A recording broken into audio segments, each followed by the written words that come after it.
हमारी पृथ्वी सौरमंडल का सबसे खास ग्रह है क्योंकि अब तक इस पर ही जीवन संभव है। इस समय बहुत से लोगों के मन में यह सवाल आता है कि आखिर धरती पर जीवन की शुरुआत कैसे हुई, जबकि सौरमंडल में अन्य 7 ग्रह भी मौजूद हैं। अगर आप भी इसी सवाल की तलाश कर रहे हैं तो बने रहें इस वीडियो में। आज हम जानने वाले हैं पृथ्वी का निर्माण और जीवन की शुरुआत कैसे हुई। तो चलते हैं इस अनोखे से सफर की ओर। पृथ्वी की उत्पत्ति और जीवन की शुरुआत। सौरमंडल में स्थित पृथ्वी को नीले ग्रह के नाम से भी जाना जाता है क्योंकि यहाँ पर 71% पानी मौजूद है। पृथ्वी के अलावा अब तक किसी अन्य ग्रह पर इतनी मात्रा में पानी नहीं खोजा गया है जो जीवन की उत्पत्ति के लिए महत्वपूर्ण माना जाता है। आपने कई बार सुना ही होगा जल ही जीवन है, लेकिन धरती पर यह पानी कहाँ से आया जिसने धरती को नीले ग्रह के रूप में बदल दिया और जीवन की शुरुआत की। इस सवाल के जवाब को जानने के लिए हमें आज से लगभग 4.6 बिलियन वर्ष पीछे जाना होगा, जब न तो पृथ्वी का अस्तित्व था और न ही सूर्य का निर्माण हुआ था। आज से लगभग 4.6 अरब साल पहले हमारी सौरमंडल की जगह पर एक विशालकाय बादल मौजूद हुआ करता था जो धूल कणों, खत्म हो चुके तारों, हीलियम और अन्य गैसों से मिलकर बना था। इस प्रकार के बादल को नेब्यूला कहा जाता है जो हमारे आकाशगंगा मिल्की वे के चारों ओर चक्कर लगा रहा था। बीतते समय के साथ उस बादल में गुरुत्वाकर्षण की वजह से खत्म हो चुके तारे, धूल कण आपस में इकट्ठा होने लगे, जिसकी वजह से दिन प्रतिदिन उसका तापमान बढ़ता गया और परिणाम स्वरूप बादल सिकुड़ गया। ऐसे में गुरुत्वाकर्षण और बढ़ते तापमान की वजह से नेब्यूला बादल में भयंकर विस्फोट हो गया, जिसमें बहुत ज्यादा मात्रा में हीट बाहर निकलने लगी। इस तरह से हमारे सूर्य का जन्म हुआ जो वर्तमान समय में हमारे सौरमंडल के केंद्र में मौजूद है। इस भयंकर विस्फोट से सूर्य का निर्माण हो गया, लेकिन इसके बादल में मौजूद विभिन्न ग्रहों का निर्माण होना बाकी था। ऐसे में सूर्य की तेज गुरुत्वाकर्षण की वजह से अंतरिक्ष में घूम रहे विभिन्न चट्टानों और धूल कणों के आपस में मिलने की वजह से बुध, शुक्र, पृथ्वी और अन्य ग्रहों का निर्माण हुआ। ये सभी ग्रह सूर्य की गुरुत्वाकर्षण से जुड़े हुए थे, इसलिए अपने निर्माण के बाद सभी ग्रह सूर्य का गोल गोल चक्कर लगाते हुए परिक्रमा करने लगे। इसी परिक्रमा की वजह से ग्रहों का आकार गोल होता गया, क्योंकि चट्टानों और धूल कणों से बने सभी ग्रह सालों तक अपनी धुरी पर घूमते हुए अच्छी तरह से गोलाकार हो गए। इन्हीं ग्रहों में हमारी पृथ्वी भी शामिल थी जो चट्टानों और धूल कणों से मिलकर बनी हुई थी। इतना ही नहीं, शुरुआती दौर पर पृथ्वी का रंग रूप बिल्कुल अलग था, जो कि शुरुआती दौर में शुक्र ग्रह से मिलती जुलती थी। पृथ्वी अपनी धुरी पर आग के गोले के समान दिखाई देती थी, जो कि बीतते समय के साथ साथ धीरे धीरे ठंडी होती चली गई। वैज्ञानिकों की माने तो पृथ्वी के निर्माण के समय उसकी औसतन तापमान 1400 डिग्री सेल्सियस था, जबकि यहाँ पर ऑक्सीजन और पानी जैसे जीवनदायक तत्वों का नामो निशान नहीं था। इस दौरान पृथ्वी पर उल्कापिंडों, क्षुद्र ग्रहों की बरसात होती रही, जिन्होंने पृथ्वी के निर्माण में अहम भूमिका निभाई थी। इन उल्कापिंडों और क्षुद्र ग्रहों की टक्कर की वजह से पृथ्वी पर भयंकर विस्फोट हो रहे थे, जिसकी वजह से पृथ्वी की सतह पर गर्म और खौलते लावा की नदियों का निर्माण हो गया।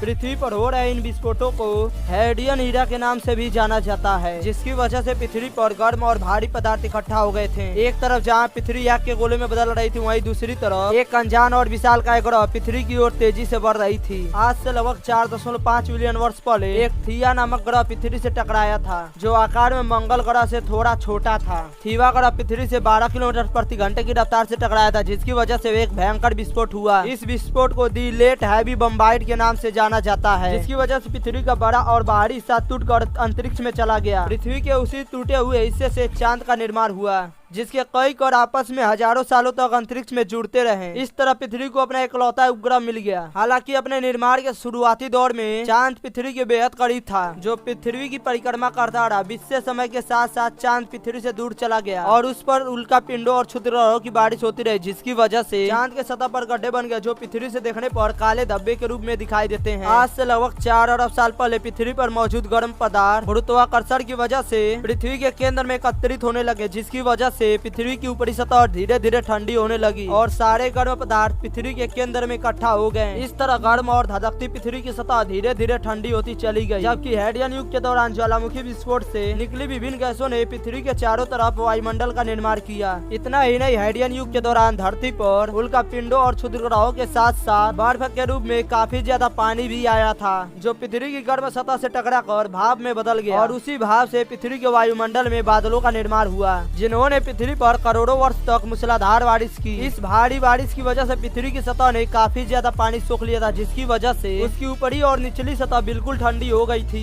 वही पृथ्वी पर मौजूद जमीन में पानी सोखने की क्षमता नहीं रही तो आसमान से बरस रहे बारिश से पृथ्वी पर महासागरों, नदियों और झरनों का निर्माण हुआ। आज से तकरीबन 3.5 अरब साल पहले पृथ्वी पर मौजूद महासागरों का पानी एसिडिक होने लगा, क्योंकि उस समय पृथ्वी पर उल्का पिंडों की बारिश और ज्वालामुखी विस्फोट हो रहे थे। ऐसे में समुद्रों में मौजूद ज्वालामुखी में विस्फोट होने की वजह से विभिन्न गैसें और अमीनो एसिड निकला था, जिसने महासागरों के पानी को एसिडिक बनाना शुरू कर दिया। हालांकि समुद्र में हो रही ज्वालामुखी विस्फोट की वजह से ही जीवन की शुरुआत हुई थी, क्योंकि इसकी वजह से ही एक कोशिकीय जीव अस्तित्व में आए थे। इन जीवों को जिंदा रहने के लिए ऑक्सीजन की नहीं बल्कि मीथेन की आवश्यकता थी, और उस समय धरती पर ज्वालामुखी विस्फोट होने की वजह से मीथेन की मात्रा ज्यादा बढ़ गई। ज्वालामुखी विस्फोट होने की वजह से पृथ्वी पर कार्बन डाइऑक्साइड की मात्रा बढ़ गई, जो पृथ्वी के वायुमंडल में एकत्र होने लगी और पानी के साथ रिएक्शन करने की वजह से एसिडिक बारिश होने लगी, जिसकी वजह से पृथ्वी पर मौजूद सभी विशाल का चट्टानें बेहद ठंडी होने लगी, जिसकी वजह से धरती का तापमान तेजी से नीचे गिरने लगा। इस तरह आज से करीब 2.4 अरब साल पहले पृथ्वी पर आइस एज की शुरुआत हो गई, जिसकी वजह से पृथ्वी पर मौजूद सारा पानी और एक कोशिकीय जीव बर्फ के रूप में जम गए। पृथ्वी पर बर्फ की सफेद चादर बिछ जाने की वजह से यहाँ के ज्वालामुखी बिल्कुल ठंडे हो गए और पृथ्वी का तापमान -60 डिग्री से नीचे चला गया। अब तक जो पृथ्वी सौरमंडल में आग के गोले के रूप में अपनी पहचान बनाई हुई थी, अब वो हिमयुग की शुरुआत होने के बाद 2.5 करोड़ साल तक बर्फ के गोले में बदल चुकी थी। लेकिन पृथ्वी पर बर्फ की चादर बिछ जाने के बावजूद समुद्र के अंदर कहीं न कहीं जीवन की शुरुआत हो रही थी, क्योंकि उन एक कोशिकीय जीवों को ठंडे और गर्म तापमान का कोई फर्क नहीं पड़ता था। 2.5 करोड़ साल पहले पृथ्वी पर आइस एज का दौर जारी रहा, लेकिन आज से तकरीबन 1.5 अरब साल पहले पृथ्वी पर एक बार फिर बदलाव शुरू हो गया। जो ज्वालामुखी इतने सालों तक ठंडे हो गए थे, उसके अंदर गर्म लावा धधकने लगा था। ऐसे में यह लावा बर्फ को तोड़ती हुई बाहर निकलने लगा, जिसकी वजह से पृथ्वी पर एक बार फिर ज्वालामुखी विस्फोट होने की वजह से धरती का तापमान बढ़ने लगा और बर्फ की चादर धीरे धीरे पिघलने लगी। इस ज्वालामुखी विस्फोट से कार्बन डाइऑक्साइड के साथ साथ अन्य गैसें भी बाहर निकलने लगी, जिसमें ऑक्सीजन गैस भी शामिल थी। इस तरह धरती का तापमान और स्थिति काफी हद तक समान हो गई थी, जिसकी वजह से हमारी पृथ्वी 1 अरब साल पहले आज की तरह दिखने लगी थी। हालांकि अभी तक पृथ्वी पर पेड़ पौधे पैदा नहीं हुए थे, लेकिन यहाँ मौजूद महासागरों में एक कोशिकीय जीव बहुकोशिकीय जीव में बदल चुके थे। इतना ही नहीं, समुद्र में कई तरह के पेड़ पौधे और घास भी विकसित हो चुके थे, जिन्होंने पृथ्वी को ऑक्सीजन देने का कार्य किया था। दरअसल ये पौधे फोटोसिंथेसिस द्वारा कार्बन डाइऑक्साइड को सोख कर ऑक्सीजन में परिवर्तित कर देते थे, जो आगे चलकर पृथ्वी पर जीवन की शुरुआत के लिए सबसे महत्वपूर्ण गैसों में से एक थी। समुद्री जल और पृथ्वी का तापमान समान होने के कारण जलीय पौधों के साथ साथ पेड़ पौधों का भी विकास होने लगा, जो फोटोसिंथेसिस द्वारा कार्बन डाइऑक्साइड को सोख कर ऑक्सीजन गैस छोड़ते थे, जो आज के मुकाबले 3 गुना ज्यादा इकट्ठा हो गया था, जो जीवन की शुरुआत को जन्म देने के लिए काफी था। ऐसे में पृथ्वी पर बदलते हुए वातावरण को देखकर कुछ जलीय जीवों ने फैसला किया समुद्र से बाहर निकलने का, जो जीवन की शुरुआत के लिए एक अहम कदम था। वैज्ञानिकों का मानना है कि पानी से निकलने वाले पहले जीवों में मछलियां शामिल थीं, जो पानी के साथ साथ जमीन पर रहने की गुण सीख रही थी। ऐसे में पानी में रहने वाले अन्य जीव भी धीरे धीरे पानी से बाहर निकलने लगे, जिन्हें उभयचर कहा जाता है। यह जीव पानी के साथ साथ जमीन पर भी जीवित रह सकते थे। इन जीवों ने बदलते समय के साथ साथ शारीरिक ढांचे में बदलाव करना शुरू कर दिया, जिसकी वजह से पृथ्वी पर अनेक जीव जंतु अस्तित्व में आने लगे। पृथ्वी पर हो रहे इन बदलाव के कारण बहुकोशिकीय जीव अनेक जानवरों की प्रजातियों में बदल गए। इनमें से कुछ स्तनधारी तो कुछ सरीसृप में बदल गए, यानी जमीन पर रेंगने वाले जीवों में बदल गए। इस तरह पृथ्वी का रंग, रूप और वातावरण जीवन लायक हो गया, जहाँ पर रहने के लिए जमीन, पीने के लिए पानी और खाने के लिए पेड़ पौधे मौजूद थे। साथ ही साथ सांस लेने के लिए ऑक्सीजन भी मौजूद थी। आज से 23 करोड़ साल पहले इस धरती पर एक और अनोखी प्रजाति अस्तित्व में आई थी, जिसे हम सभी डायनासोर के नाम से जानते हैं। डायनासोर की इस प्रजाति ने धरती पर कई करोड़ों साल तक राज किया था, जिसमें से कुछ शाकाहारी तो कुछ मांसाहारी शामिल थे। कुछ डायनासोर की प्रजाति जमीन पर तो कुछ उड़ने वाली थी। इन डायनासोर के साथ साथ अन्य जीवों की प्रजातियां भी मौजूद थी, लेकिन पृथ्वी पर एक जीव की कमी थी, वो थे इंसान। डायनासोर के अस्तित्व में इंसानों का जन्म लेना असंभव था, क्योंकि यह विशालकाय जीव इंसानों को पल भर में मौत के घाट उतार देता।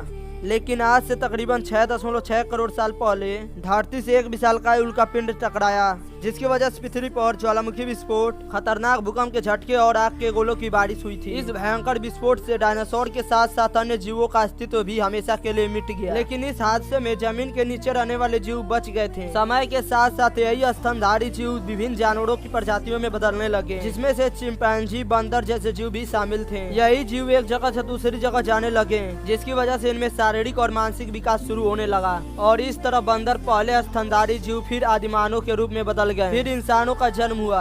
इस तरह पृथ्वी पर एक कोशिकीय जीवों की वजह से जीवन की शुरुआत हुई थी, जिसे आगे बढ़ाने में ज्वालामुखी विस्फोट से निकली गैसें, जलीय पौधों द्वारा छोड़े गए ऑक्सीजन भी शामिल थे।